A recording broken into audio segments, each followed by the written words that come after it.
يا أيها الذين آمنوا اذكروا الله ذكرا كثيرا وسبحوه بكرة وأصيلا۔ اے اہل ایمان، اللہ کا بہت ذکر کیا کرو اور صبح اور شام اس کی پاکی بیان کرتے رہو۔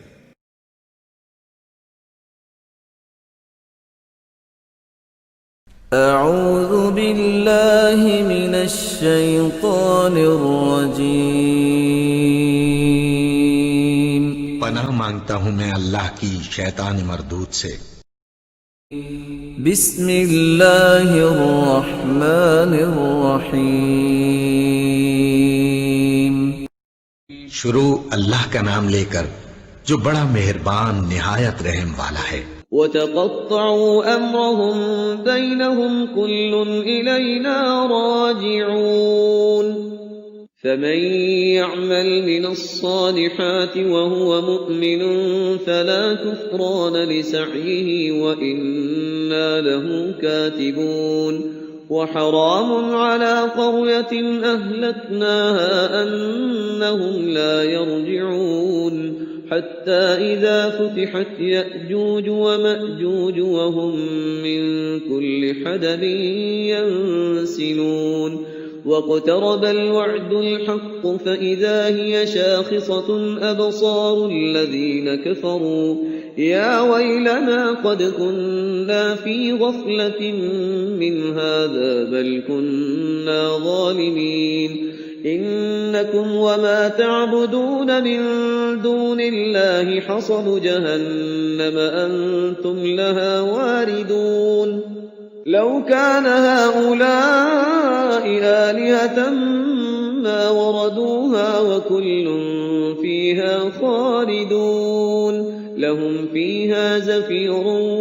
وهم فيها لا يسمعون إن الذين سبقت لهم منا الحسنى أولئك عنها مبعدون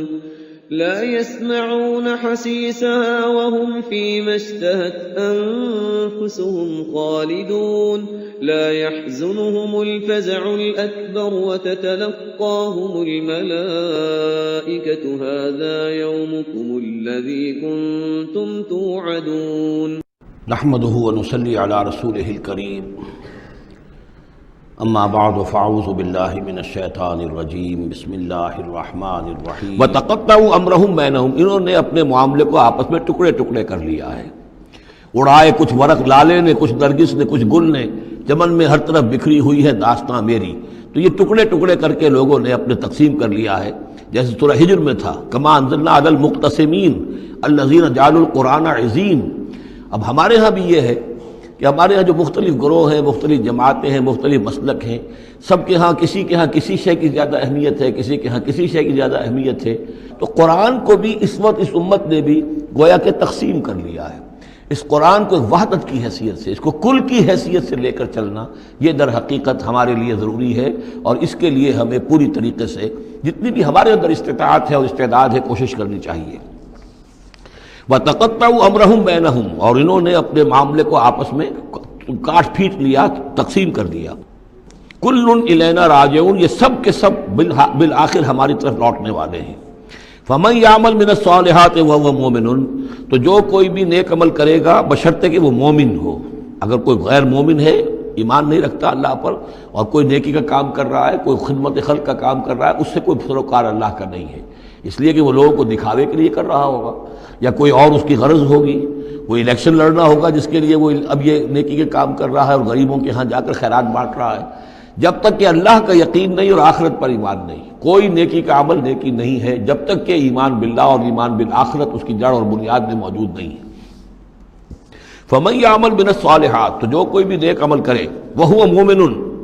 اور وہ مومن ہو، فلا کفران لسعیہ، تو اس کی سعی و جہد، اس کی محنت، اس کی جد و جہد، اس کی اثار، اس کی قربانی، اس کی وہ اکارت نہیں جائے گی، اس کی ناقدری نہیں کی جائے گی۔ اللہ تعالیٰ شکور ہے، قدر فرمانے والا ہے۔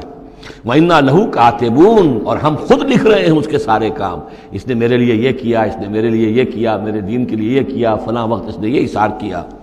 وَحَرَامٌ عَلَىٰ قَرْيَةٍ أَهْلَكْنَاهَا أَنَّهُمْ لَا يَرْجِعُونَ،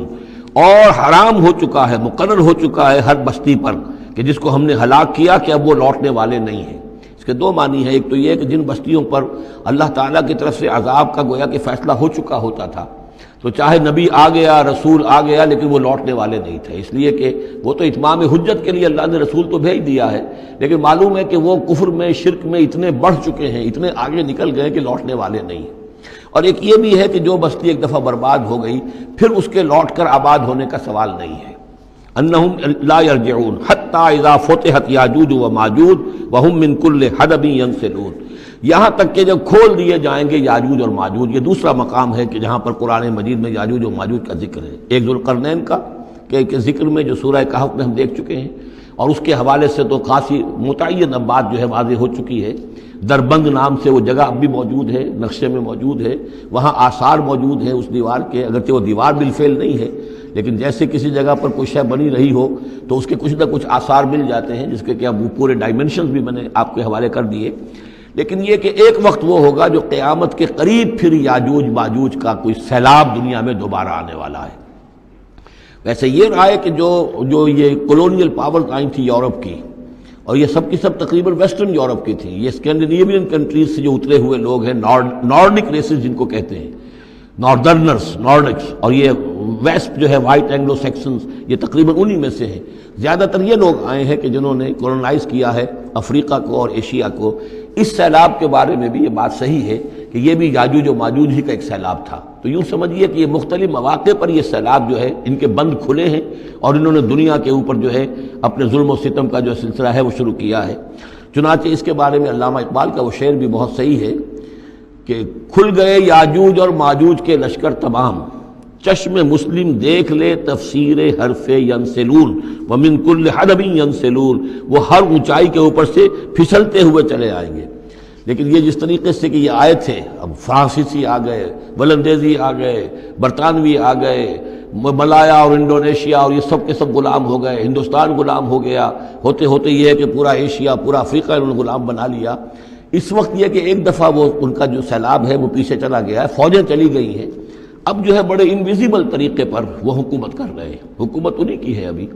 لیکن یہ کہ وہ بظاہر پپٹس، سب ہمارے کچھ لوگ ہیں، کوئی مسلمان نام کا بینکر ہی لا کر بٹھا دیا گیا CBR میں، لیکن ہے تو وہ سٹی بینک کا آدمی ہے، وہ آ کے بیٹھا ہوا ہے، 18 لاکھ اس کی تنخواہ ہے بہانہ۔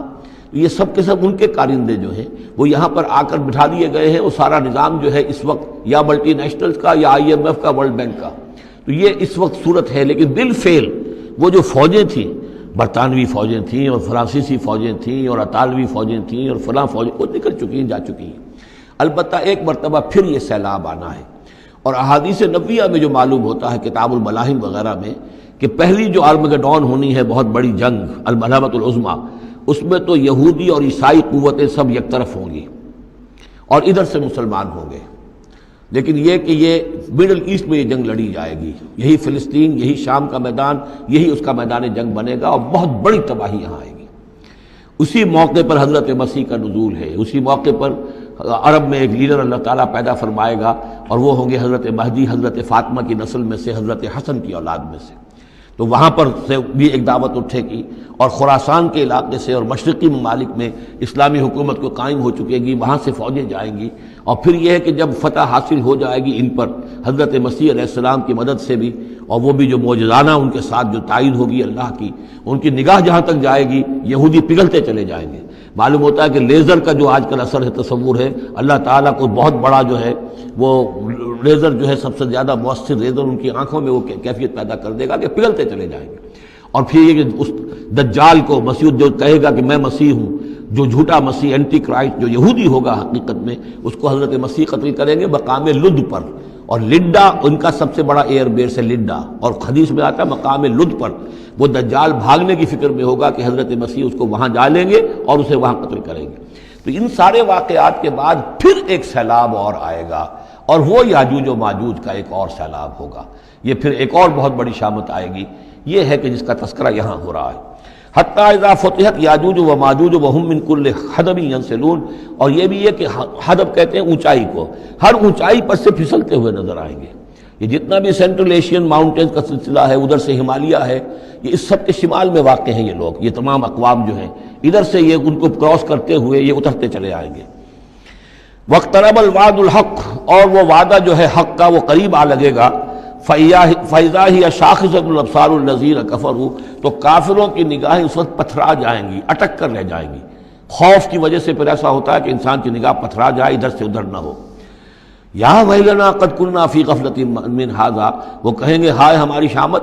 ہم تو اس کی طرف سے غفلت ہی میں رہے، بل کنا ظالمین، بلکہ ہم انکار بھی کرتے رہے،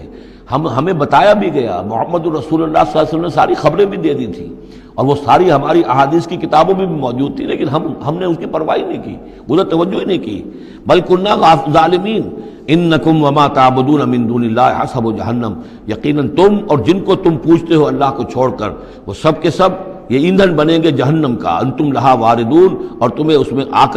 کر رہنا ہے، پہنچ کر رہنا ہے۔ لو کان ہؤلاء آلہۃ ما وردوہا، اگر یہ آلہہ ہوتے، یہ بت تمہارے اور یہ معبود جن کو پوج رہے ہو تم، تو پھر یہ کہ وہ اس جہنم میں نہ آتے اگر یہ آلہہ ہوتے۔ وکل فیہا خالدون، اور وہ سب کے سب اس میں رہیں گے ہمیشہ ہمیش۔ لہم فیہا زفیر وہم فیہا لا یسمعون،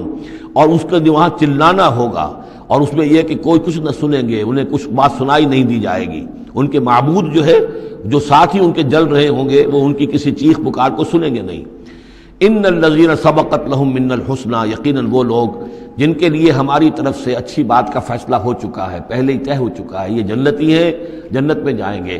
جن کے لیے ہماری طرف سے یہ بات طے ہو چکی ہے کہ ان کے لیے بھلائی ہے، اولئک عنہا مبعدون، یہ اس سے دور رکھے جائیں گے۔ لا یسمعون حسیسہا، یعنی ایک دفعہ تو آنا ہے، مشاہدہ تو کرا دیا جائے گا، ان منکم الا واردھا، لیکن پھر یہ کہ ان کو وہاں سے دور لے جایا جائے گا، پھر یہ کہ لا یسمعون حسیسہا، پھر وہ اس کی آہٹ تک نہیں سنیں گے۔ وہم فی ما اشتہت انفسہم خالدون، اور بلکہ وہ جو بھی ان کی دلوں کی خواہش ہوگی، جو دل پسند چیزیں ہوں گی، جو ان کے نفس چاہیں گے، تمام مرغوبات نفس ان کو فراہم کر دی جائیں گی، اور ان کے اندر وہ رہیں گے، اور وہاں پر ہمیشہ ہمیش رہیں گے۔ فی ما اشتہت انفسہم، جو بھی اشتہا ہوگی ان کے جانوں کی۔ لا یحزنہم الفزع الاکبر، یہ جو فزع اکبر آنے والا ہے، جس سے کہ شروع ہو رہی ہے سورہ حج آگے چل کر، ان زلزلۃ الساعۃ شیء عظیم، یہ فزع اکبر جو ہے ان کو نقصان نہیں پہنچائے گی، انہیں حزن نہیں پہنچائے گی۔ وتتلقاہم الملائکۃ ھذا یومکم، اور ان سے فرشتے ملاقات کریں گے آ کر، ھذا یومکم الذی کنتم توعدون، یہ ہے وہ دن آپ کا جس کا آپ سے وعدہ کیا گیا تھا، آج آپ کو خلعتیں ملیں گی، انعامات سے نوازا جائے گا، آپ کی قدر افزائی ہوگی، آپ کی مہمان نوازی ہوگی۔ بارک اللہ لی ولکم فی القرآن العظیم ونفعنی وإیاکم بالآیات والذکر الحکیم۔